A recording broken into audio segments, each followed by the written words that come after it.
Why be ordinary when you can be flamboyant? Wanshaka Radio. Be flamboyant.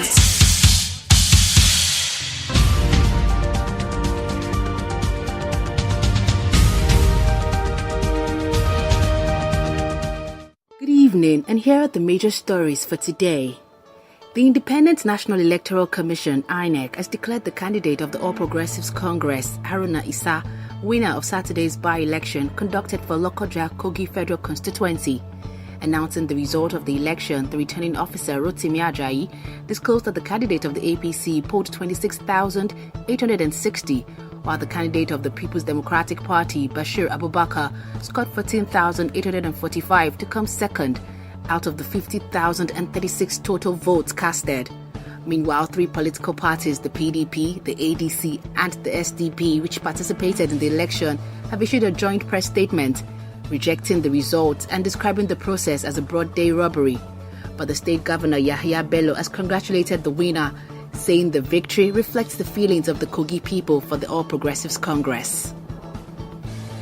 Human rights lawyer Femi Falana has advised the acting director of the State Security Service, Matthew Seyefa, to review cases of hundreds of illegally detained persons by the Directorate under the leadership of the sacked director Lawal Dara and release them as soon as possible. In an open letter to the acting director while congratulating him, Falana made a list of the running battles his firm has had with the ex-Directorate General over alleged violations of the fundamental human rights of Nigerians and called on him to right the past wrongs. He specifically demanded that the DSS should discontinue the frivolous charge pending against Messrs. John Abiri, a journalist, and Peter Opume at the Wuse Magistrate Court, while also releasing hundreds of detainees that are languishing without trial in various detention centers of the State Security Service.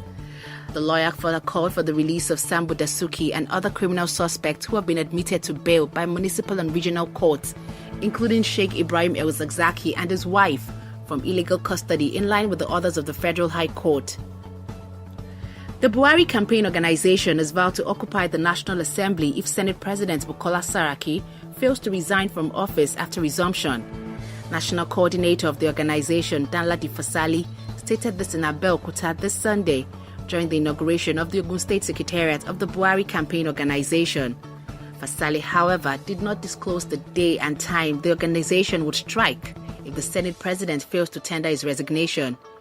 The national coordinator, accompanied by his deputy and other Southwest coordinators, urged the Senate President to toe the honorable path and resign from office due to his recent defection from the All Progressives Congress.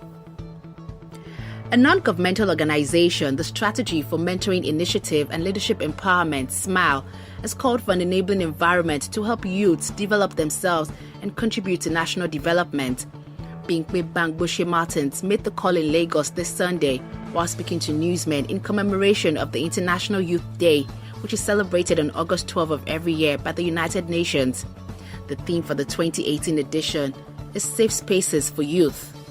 Bangboshe Martins believes that lack of relevant skills continues to pose a great challenge to youth development, making it difficult for them to access and optimize opportunities they desire. According to her, creating an enabling environment includes the provision of digital and safe spaces for youth to access information online and network with people of common interest.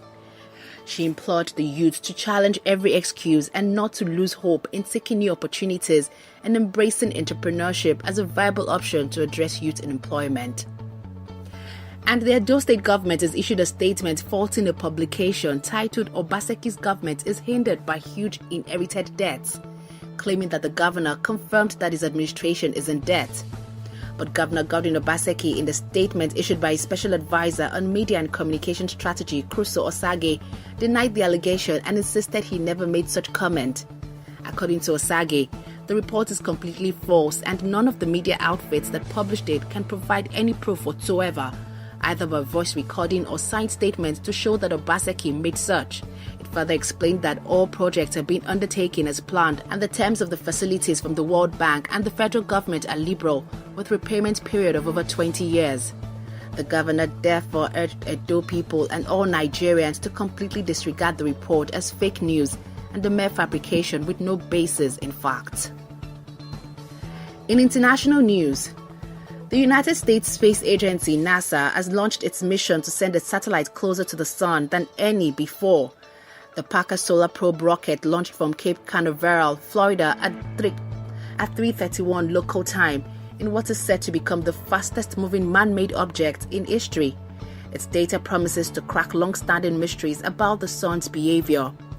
The Delta IV Heavy rocket is the first spacecraft to be named after a living person, astrophysicist Eugene Parker, who first described solar wind in 1958. The probe, which aims to dip directly into our star's outer atmosphere, will zip past Venus in 6 weeks and make a first rendezvous with the sun a further 6 weeks after that. And US authorities say a man who stole an empty passenger plane from Seattle Airport and then crashed it was an airline worker with full credentials.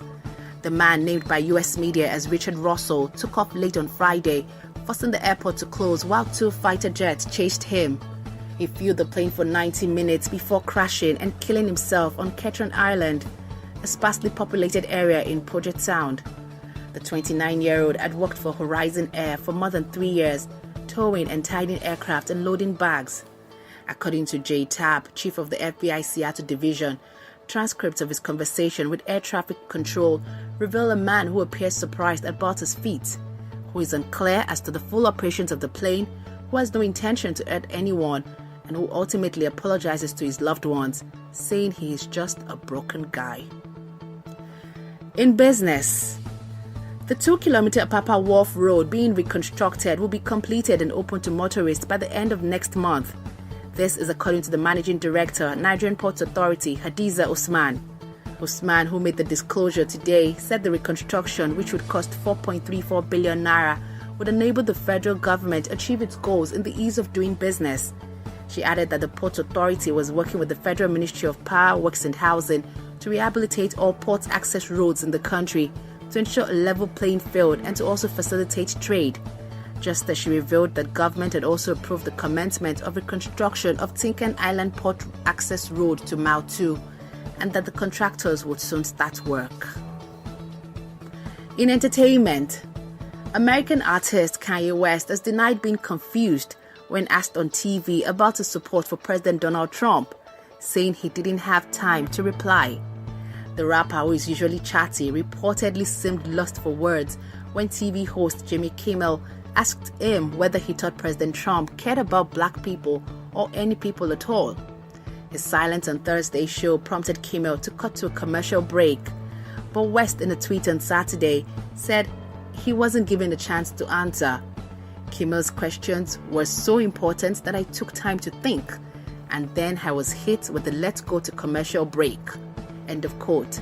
The 41-year-old hip-hop star had previously referred to President Trump as, quote, my brother, and said they shared the same, quote, dragon energy. And in sports, Man City manager Pep Guardiola believes his side will get even better as they beat Arsenal on the opening day of the Premier League season.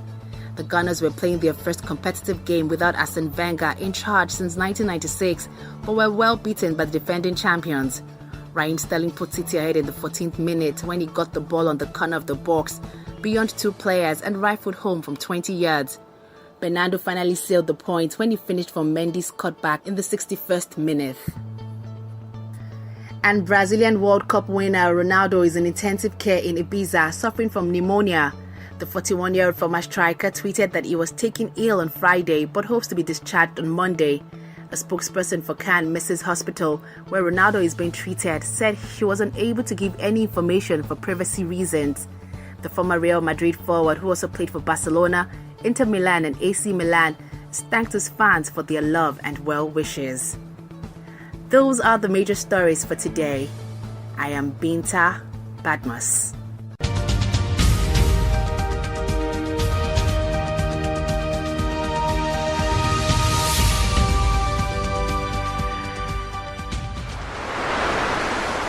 Why be ordinary when you can be flamboyant?